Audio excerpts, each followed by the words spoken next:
伊朗疯狂1979，霍梅尼夺权真相。这个男人骗了全伊朗与全世界。引言：一场被劫持的群众革命。1979年的伊朗伊斯兰革命是20世纪下半叶最具戏剧性且对全球地缘政治产生最深远影响的历史事件之一。这场革命以推翻亲西方的巴列维王朝为主，最初汇聚了伊朗国内极具多样性的政治力量，包含世俗自由主义者、左翼马克思主义者、民族主义者、巴扎、传统市场商人、学生运动者以及宗教保守派。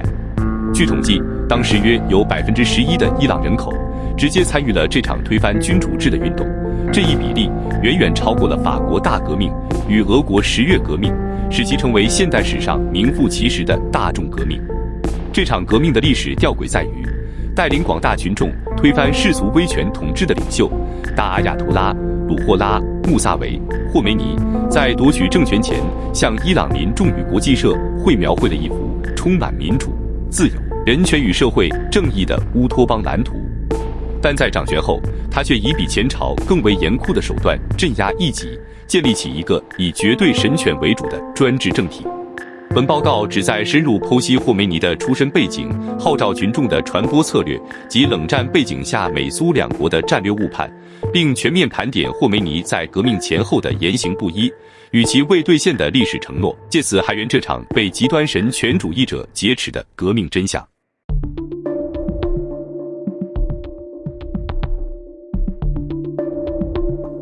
第一章：出身与流亡神权独裁者的思想轨迹。要理解霍梅尼日后的政治手腕与神权专制思想，必须追溯其出身背景与宗教教育轨迹。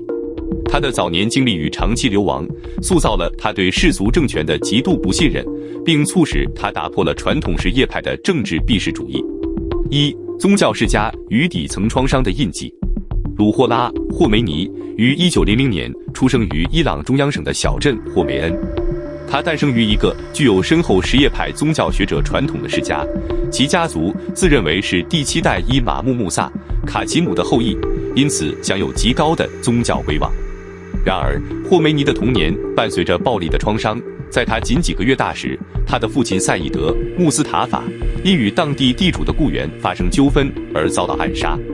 这种早年丧父的经历，以及对地方权势勾结的不满，可能为他日后强烈的反体制、反压迫论述埋下了深层的心理种子。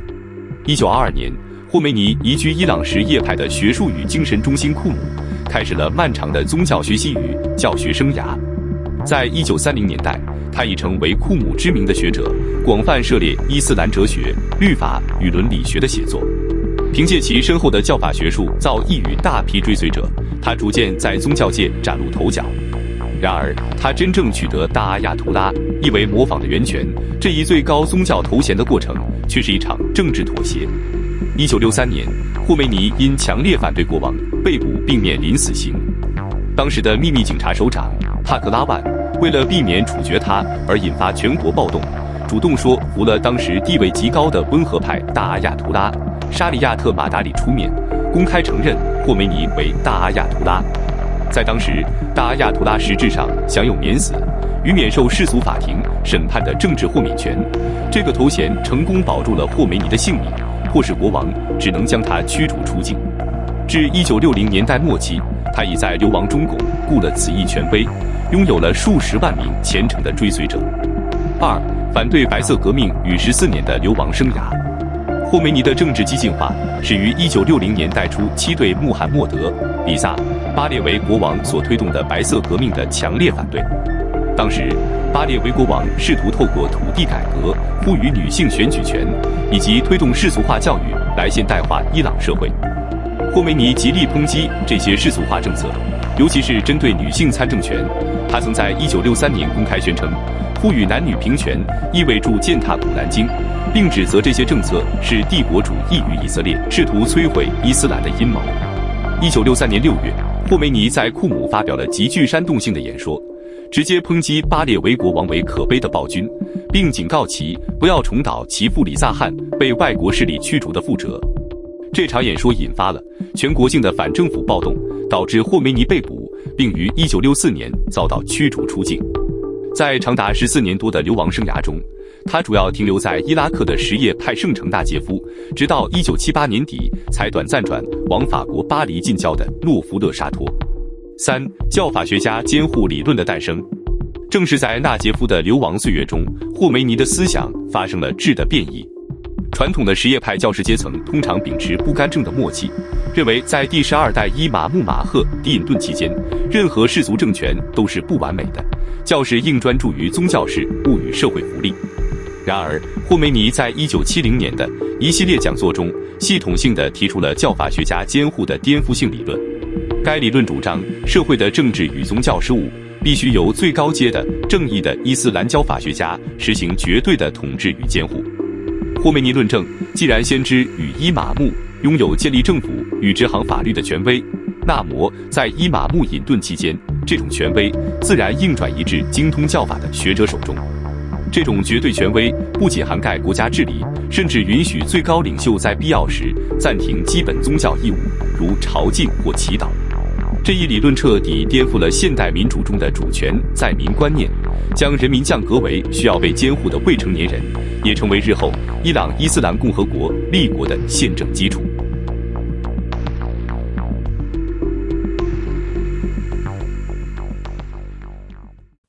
第2章，号召群众的手段、论述与政治包装。霍梅尼之所以能在1979年获得全伊朗不同阶层甚至世俗左翼的拥戴，关键在于他极具策略性的政治包装、高效的地下科技传播网络，以及模糊且具高度包容性的革命论述。1. 科技与传播，录音带革命的地下网络。在被流放的状态下，霍梅尼无法透过官方控制的广播或报纸发声，但他巧妙地利用了当时新兴的平民科技卡式录音带。从伊拉克纳杰夫到法国巴黎，霍梅尼将其极具煽动性与宗教感染力的布道录制成录音带，透过朝圣者、国际电话与海外学生网络走私回伊朗。这些录音带在伊朗国内的清真寺、传统集市与地下集会中被迅速且大量的拷贝与播放，配合手抄传单、临时的革命公报以及城市墙壁上的激进涂鸦，霍梅尼建立了一个完全绕过前朝秘密警察萨瓦克监控的强大地下媒体网络。这种录音带革命成为动员底层民众与虔诚信徒的最有效催化剂，使他的声音在伊朗城乡无所不在，成功将反政府情绪转化为具体的群众运动。2. 巴黎时期的民主包装与语言伪装。霍梅尼最成功的政治手段在于他抵达法国巴黎后，对西方媒体与伊朗国内世俗知识分子展现出的民主面貌。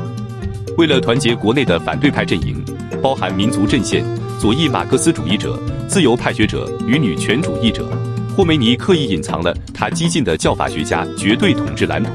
改以迎合现代普世价值的词汇进行政治包装。在巴黎期间，他频繁接受路透社、美联社、卫报及人权观察组织的采访。他公开承诺，未来的政府将建立在自由对话的基础上，并反对任何形式的审查。他极力向世俗派领袖保证，他与其他教士不会在政府中担任政治职务，并承诺建立一个类似民族阵线的包容性政府。正如其首任总统阿伯哈桑·巴尼萨德尔事后痛苦地回忆，当我们在法国时，我们对他说的一切他都全盘接受，并毫不犹豫地像宣读古兰经经文一样向外宣布。我们当时确信，这些民主原则将首次在我们的历史中实现。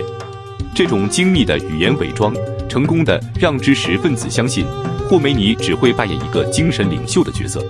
3. 阶级论述的挪用，将宗教与社会主义结合。除了民主论述，霍梅尼还精准地抓住了伊朗底层社会对巴列维时期贫富不均的强烈愤怒。他巧妙地挪用了左翼马克思主义的阶级斗争词汇，将社会化分为被压迫者与傲慢的压迫者。他将巴列维政权描绘成掠夺国家资源、依附西方帝国主义的贪腐集团，并承诺革命成功后将实现社会正义。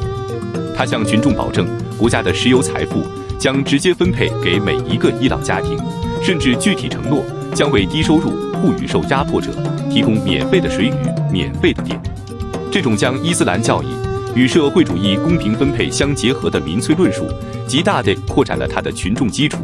使得许多原本不信奉宗教政治的城市平民与左翼工人，也成为他推翻皇权的忠实拥趸。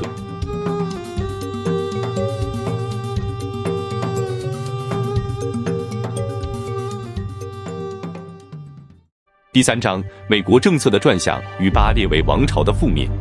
许多伊朗人与国际观察家至今仍探讨，拥有中东最强大军队之一的巴列维王朝为何会在一夕之间崩塌。其中一个核心争议在于，美国总统从福特换成卡特，是否直接导致了美国撤回对国王的支持。历史档案与解密文件揭示，这是一个基于人权外交、战略误判与现实地缘政治利益交织的复杂决策过程。从无条件支持到人权外交的压力。在尼克森与福特政府时期，美国的尼克森主义将伊朗视为抵御苏联扩张至波斯湾的最重要代理人，因此对巴列维国王提供了几乎无条件的军事与政治支持，并对其国内透过萨瓦克进行的残酷镇压视而不见。1977年，吉米·卡特就任美国总统，标志住美国外交政策的重大转向。卡特承诺将人权作为美国外交政策的基石，这不仅是对越战与水门案后美国道德形象的重塑，也直接影响了与威权盟邦的关系。卡特政府开始对伊朗施加外交压力，要求改善人权记录、释放政治犯，并放宽出版审查。这种来自华盛顿的压力，迫使巴列维国王在1977年开始有限度地放宽政治控制。然而，这扇未开的政治窗口非但没有平息民怨，反而迅速成为积压已久的社会愤怒的宣泄口。随着抗议与罢工在1978年蔓延全国，卡特政府陷入了两难：一方面在公开场合仍维持对国王的支持，如1977年底在德黑兰的跨年晚宴上称伊朗为稳定之岛；另一方面却对武力镇压群众感到不安。直到1978年11月，美国驻伊大使威廉·沙利文发出著名的思考不可思议之事电报，警告华盛顿，国王的统治已无可挽回。美国高层才开始认真考虑后巴列维时代的选项。瓜德罗普会议正是放弃巴列维的转折点。1979年1月4日至7日，美、英、法、西德4国首脑在法国瓜德罗普岛举行峰会，参与者包含美国总统卡特、法国总统德斯坦、英国首相卡拉汉与西德总理施密特。解密资讯与与会者的回忆录证实，正是这次会议敲定了西方正式放弃巴列维国王的决策。会议中，卡特与德斯坦均认为，考虑到国王已罹患晚期淋巴癌，且彻底失去对国内局势的控制，他无法继续统治。4国领导人达成战略共识，国王应尽快离开伊朗，以免进一步激化内战，甚至为苏联军事介入提供借口。同时，西方领袖开始建立与霍梅尼的接触，霍梅尼的助手萨德克、哥特布扎德甚至在会议期间发送传真，感谢4国领袖对反对派的支持。秘密谈判与牵制伊朗皇家军队。为了确保政权和平过渡，并保护美国在伊朗的核心战略利益，维持石油供应，并确保先进军事设备不落入亲苏政权之手，卡特政府展开了极具争议的两手策略。胡伊塞尔将军的秘密任务。1979年1月初，卡特派遣北约欧洲盟军副司令罗伯特·胡伊塞尔将军秘密前往德黑兰。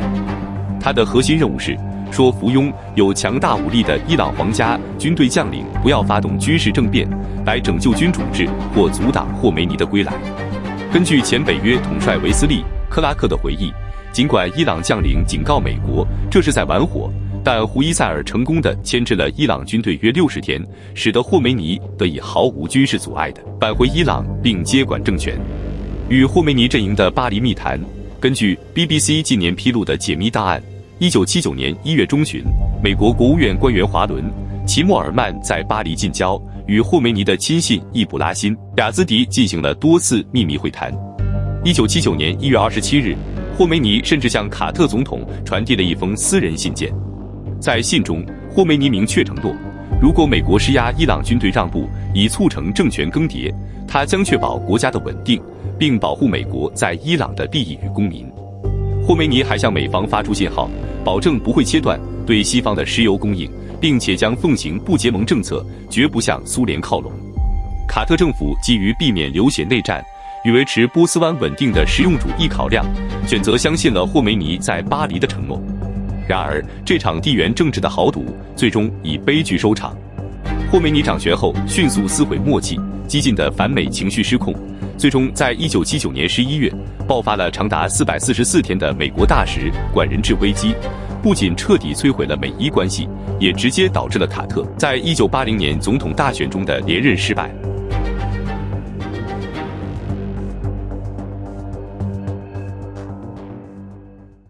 第4章，苏联的战略误判与左翼势力的毁灭。在探讨伊朗革命的外部势力时，苏联的角色往往被简化或掩盖。历史档案与前苏联官员的回忆录显示，苏联在革命期间确实透过其代理人提供了政治与组织支持，但这种支持完全建立在对形势的严重战略误判之上，最终导致亲苏左翼势力在伊朗遭到毁灭性的清洗。1. 苏联情报机构的震惊语义是形态盲点。与美国一样，苏联最高领导层对巴列维王朝的迅速崩溃感到极度震惊。当时负责伊朗事务的苏联3大情报与决策机构军事情报局、克格勃以及共产党中央国际部，在分析伊朗局势时存在严重的视角缺陷。苏联的意识形态框架长期将宗教视为群众的鸦片，难以理解一场由伊斯兰神职人员领导的现代群众革命。克格勃最初将霍梅尼视为一个落后的边缘人物，并过度高估了伊朗秘密警察的力量以及左翼反对派的实力。然而，当革命如火如荼地展开后，苏联领导层，包括外交部长葛罗米科、克格勃首脑安德罗波夫，迅速察觉到了地缘政治的机会。霍梅尼具有强烈的反美与反帝国主义倾向。2. 图德党的战略配合与致命的让步。在苏联共产党中央国际部的理论家指导下，莫斯科将伊朗革命定性为一场客观上进步的反帝国主义的人民运动。苏联的政治算盘是，霍梅尼的宗教统治只是一个过渡性的非资本主义发展阶段，随着社会矛盾的加剧，这场革命最终将由真正进步的左翼力量及马克思列宁主义者接管。基于此一指示，伊朗历史最悠久、组织最严密的亲苏共产党组织图德党全面倒向霍梅尼。图德党放弃了其政治独立性，听命于莫斯科，积极协助霍梅尼扫清前朝势力。图德党拥有强大的工会动员力，其成员多达数万人，深入渗透入伊朗的油田与军队。在1978年底发动导致巴列维政府经济瘫痪的石油大罢工中，图德党与其他马克思主义组织，如人民敢死队，扮演了极为关键的骨干角色。为了声援霍梅尼，苏联甚至透过国营电台，如位于巴库的伊朗国家之声，向伊朗境内进行密集的反美、反国王宣传战，完全配合霍梅尼的革命论述。图德党试图作为教士阶层的初级合伙人，隐忍蛰伏，等待霍梅尼政权脆弱时取而代之。3. 借刀杀人，神权政权对左翼的彻底根除。然而，苏联与图德党严重低估了霍梅尼对政治权力的垄断野心，以及其对无神论共产主义的深恶痛绝。霍梅尼的意识形态核心是既不要东方，也不要西方，只要伊斯兰共和国。他对苏联的警惕丝毫不亚于对美国的敌意。在利用左翼势力，包含图德党、人民组织、敢死队，成功推翻国王，并度过政权初期的不稳定后，霍梅尼随即翻脸无情，展开了名为文化革命的残酷清洗。1983年，伊斯兰共和国正式取缔图德党，逮捕了包括总书记基亚努里在内的大批领导人与军队中的秘密党员。随后，在1988年的政治犯大屠杀中，成千上万的左翼信徒、图德党原与人民组织成员在监狱中被秘密处决。根据俄罗斯国家当代历史档案馆的解密文件，左翼势力在遭到残酷镇压后，伊朗人民组织领袖马苏德·拉贾维甚至在1985年底至1986年初绝望地致信苏联领导人戈巴契夫，请求提供高达3亿美元的贷款，以支持一场推翻霍梅尼的全球斗争，但为时已晚。苏联的战略短视不仅未能将伊朗拉入社会主义阵营，反而眼睁睁看着其在伊朗苦心经营数10年的盟友被神权政权彻底消灭。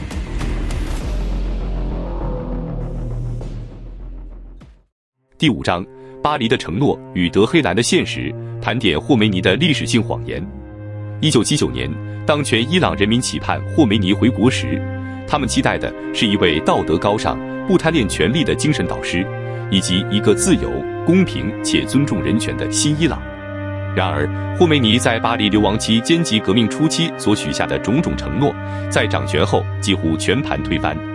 许多人质疑，强调诚实的伊斯兰教义为何能容许这种公然的欺骗？事实上，霍梅尼透过对什叶派神学中塔基亚，原意为在迫害中隐瞒信仰以求自保，与马斯拉哈公共利益概念的极端化挪用，为其政治谎言提供了宗教合理性。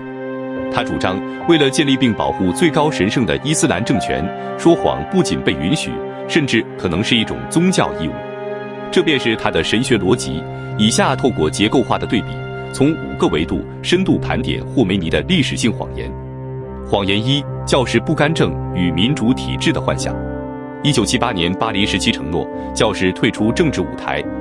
霍梅尼多次向国际媒体与国内世俗派保证，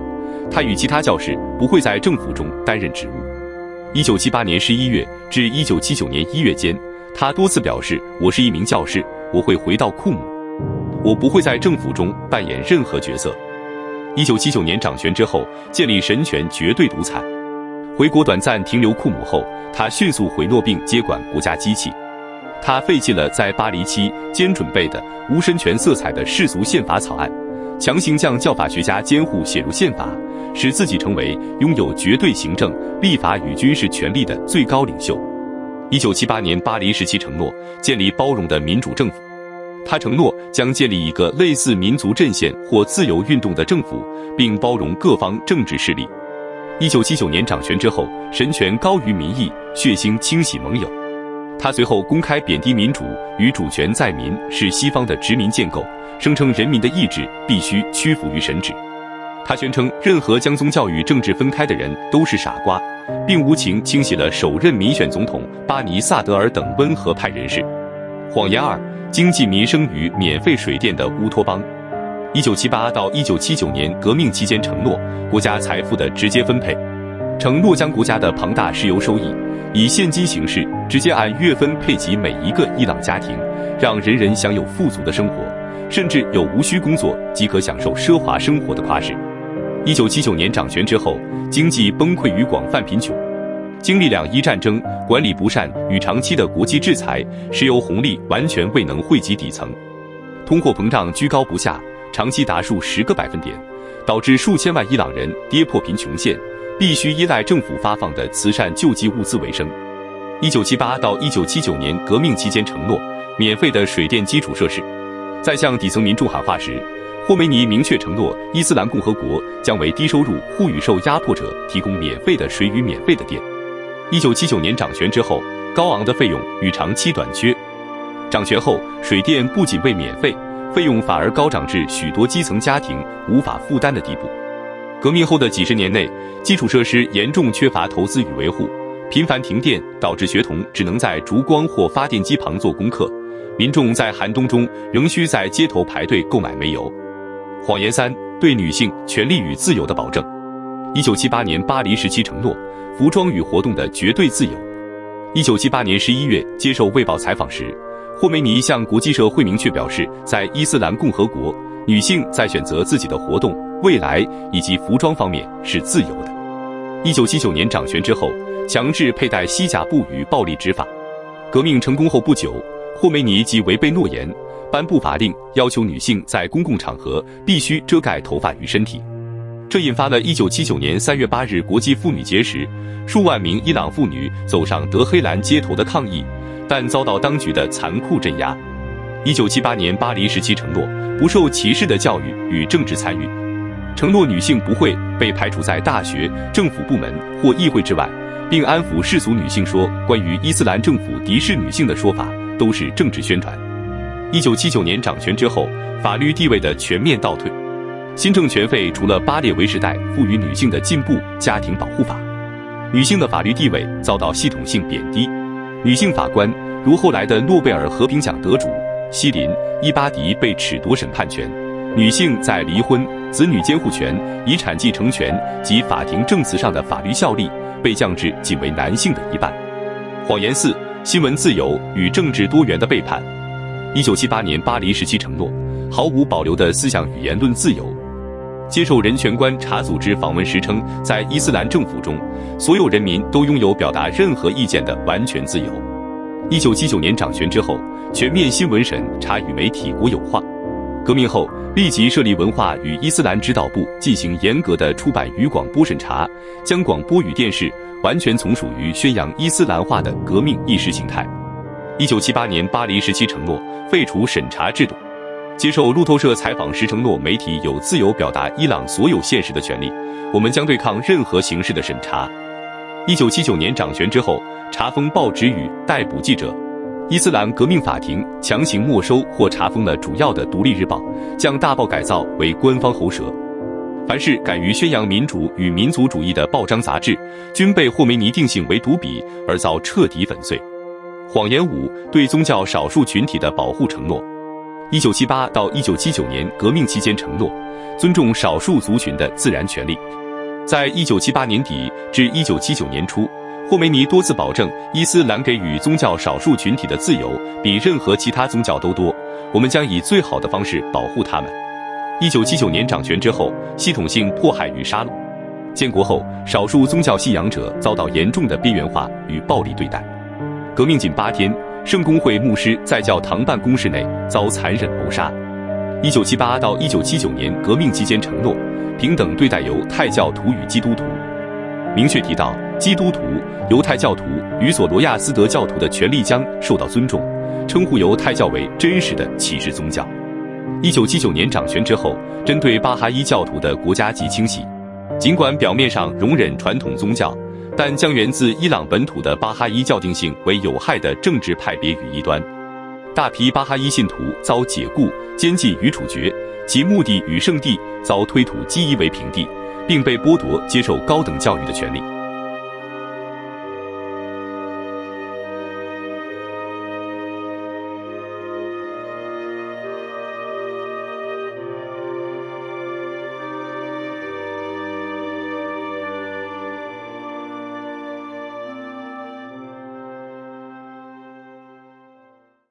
结论：一场被劫持的革命与国家创伤的延续。